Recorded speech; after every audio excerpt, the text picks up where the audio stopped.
All information contained in this podcast is general in nature and does not consider your individual circumstances. You should consider the appropriateness of this information with regards to your individual objectives, financial situation, and needs.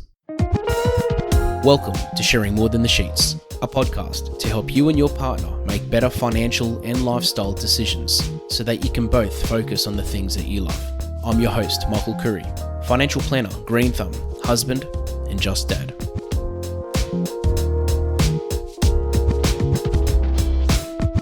For those that don't know yet, we've just hit our 4-year anniversary. Sharing More Than the Sheets podcast is now officially 4 years old. I can't believe it's been 4 years since I started this show and dropped our first episode. Leading up to this episode, I wanted it to be very, very special, and I've been thinking about which guests to have on. As you know, we've had Olympians on this show before. I've had people in different positions, people in different work background, with different work backgrounds. I've had my son on the podcast, and I was thinking, you know what? Who's someone really special that I can have on the podcast? Or how can I make this episode really, really special? And it just occurred to me literally a few hours ago, you know what? I'm just going to talk about the thing that has kept this show going for 4 years. Now, 4 years, doing a weekly episode for 4 years is a lot of effort, and hats off to those that helped me initially start the show. There was Emily, there was Fraser. They really helped me initially, me with a couple of other people that were starting podcast shows as well. There's Kieran, our podcast producer, that edits our podcasts every week and has to listen to me talk. Kieran, thank you, and I feel so sorry for you. There's also there's too many people to thank that have been part of this. Of course, the guests, the people that have been listening to the show that give me feedback, and have always been giving me feedback to help me with the show. And there's something that's been constant all the way through since the first episode. And from my point of view, it's passion.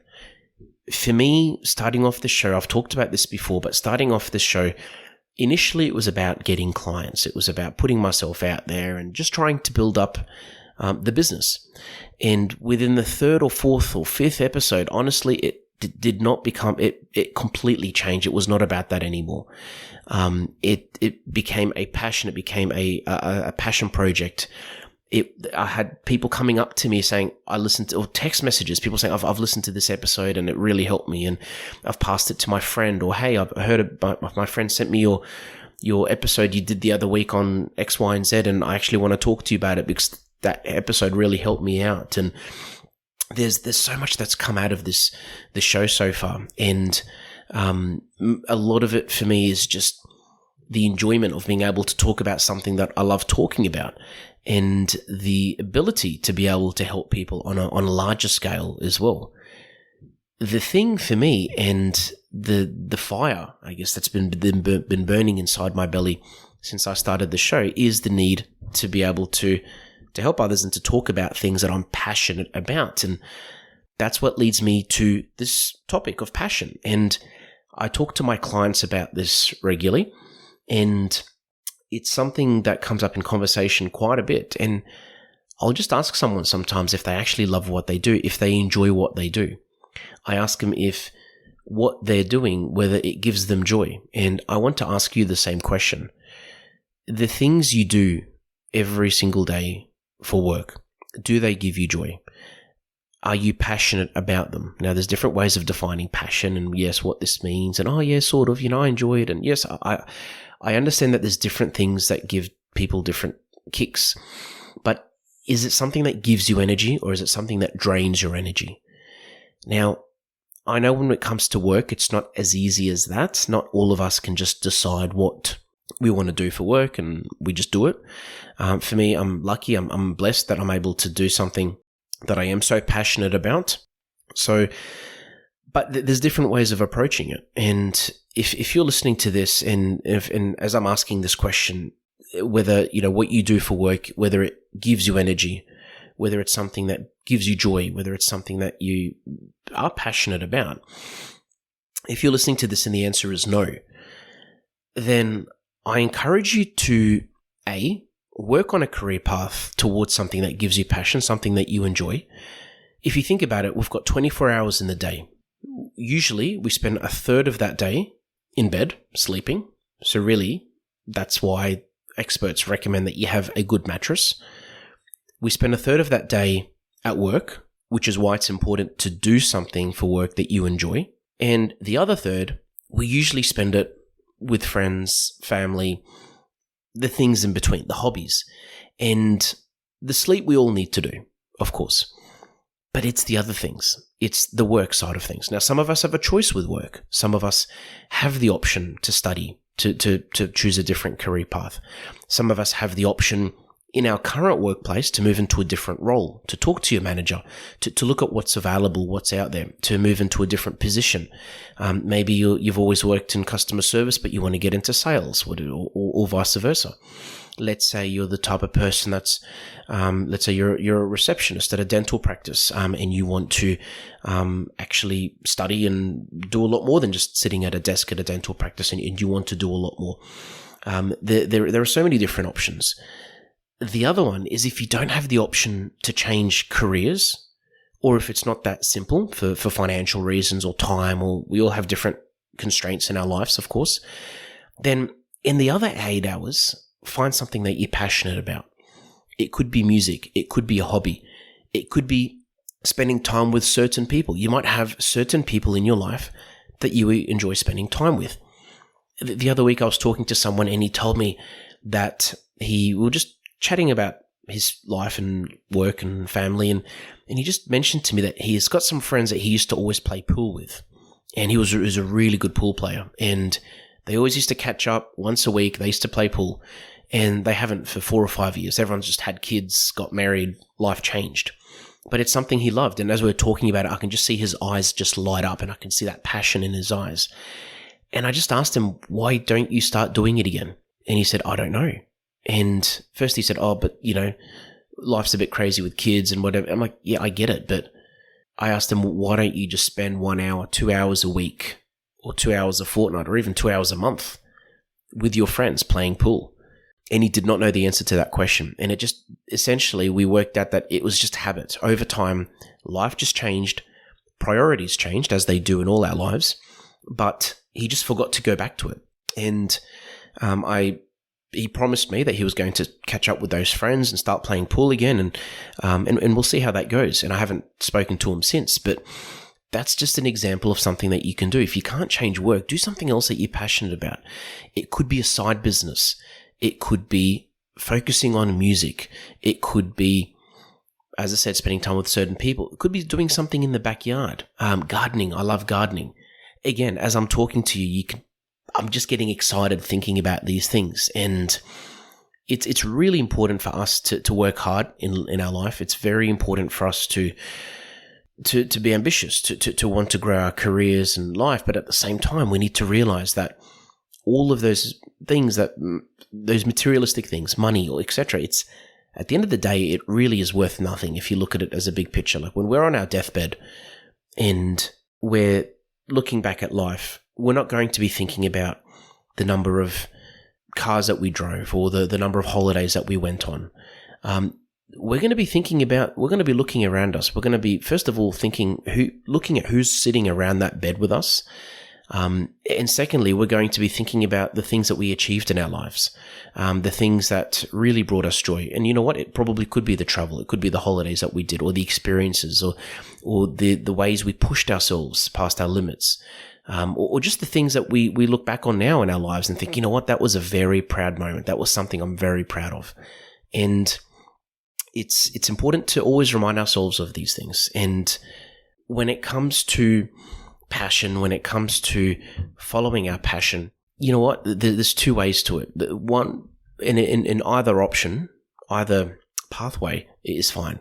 One is it's a particular passion that won't actually get you much financially in life. And now I'm approaching this as a financial advisor. It may not get you much financially in life, and you may not progress too much. And if anything, it might actually cost you money, but that's okay because there's a lot of personal gain that comes out of that, not just financial. You cannot put a price on being happy. You can't put a price on doing something that you love or something that gives you energy. But the other thing is sometimes following your passion can actually lead you towards something which does get you financial success. Steve Jobs is one of the best examples I can think of. He was a leader. He was someone that followed his passion. And initially he talks about, I've heard him talk about what he does and why he's so successful. And he says, do what you love.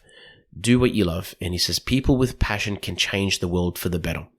And there's no further truth than that. The other thing as well is that there's, I've heard of so many stories. Mark Zuckerberg, Warren Buffett even says that to get rich, one of his number one rules is to know what success really means. So knowing what success actually means to you. Success to you doesn't have to be financial. It can be in so many different ways, or it could be financial, but it doesn't have to be millions of dollars. But understanding what success means to you and following your passion, those two things, I can tell you now, as someone that talks to people for a living about these things, they are in many, many ways some of the keys to someone's life success. I want to say financial, but I'd rather say personal success. And it all goes back to passion. Now, before I finish off, I want to talk about some of the benefits of doing something that you're passionate about. And some of these are not as obvious as you think. Now, the obvious benefits are the ones I've mentioned. You'll be doing something that gives you energy, something that you love, something that you enjoy, something that makes you happy, right? And they're obviously the main reasons that we follow things that we're passionate about and we do things that we love. But there are other benefits to it as well. Research has shown, and even my personal experience, is when someone is doing something that they're passionate about, something that they really enjoy. As I said, it could be a hobby. It could be a job that they're passionate about. They do a lot better in their other parts of their lives. So relationships, they're much more happy in their relationships and in their family circle. Mental health, their mental health is in a much, much better state because they're able to do things. They've got an outlet. They're doing things that they're enjoying. The third one is personal goals, personal planning. Just in general, if somebody is a lot more optimistic about their lives and optimistic about waking up every morning and doing something that they're looking forward to, they're a lot more likely to want to plan for the future and work towards the future compared to somebody that just gets out of bed, doesn't really enjoy what they do, can't wait to come home and go to bed and do it all over again. And that person is not the type of person that's going to be really forward-looking and wanting to do better in the future or to plan for the future or to engage a professional or a friend or whatever to do better. So that's something else I really wanted to outline. And again, just to finish off, I just want anyone listening to this episode to just ask themselves that question. Am I passionate about what I do every day in my life? And it doesn't have to be everything, but am I spending at least 3 or 4 hours a day doing something that I love or spending it with someone that I love? And if the answer is no, or if the answer is it depends, I really encourage you to take the next step and do something. Speak to someone, do some research. Contact me. I would love to have a chat. It doesn't matter, anyone. I'm happy to have a 15-minute chat at no cost with anyone to discuss their situation. Yes, I'm a financial advisor, but I'm still happy to have a chat about anything else. It doesn't bother me. That's what I'm here for. That's what I love. It's what I'm passionate about. But just take the next step. Do something. Do that thing that you've always wanted to do. Sign up for that club you wanted to sign up for. Start that sport you've wanted to start. Take out those hobbies that you used to do and, wipe the dust off and just start them. Make time for it. Make time for it. Don't expect time to just pop up. Don't say I've got no time. You're probably thinking that as you're listening to this episode. But just make the time. If you make the time, I guarantee you, the time will make itself in the future. You'll just naturally want to do it. It's just taking that first step, that first move, taking that commitment, agreeing and deciding personally inside you that you are going to follow your passion. Thanks for joining us on Sharing More Than the Sheets. Please make sure you subscribe to be updated with future episode releases, and feel free to share this episode with any friends or family that you think it might benefit. Please visit us at sharingmorethanthesheets.com.au to submit questions or requests for future podcast topics. These podcasts have been brought to you by Better Financial Planning Australia. To book a 15-minute phone chat, visit betterfinancialplanning.com.au.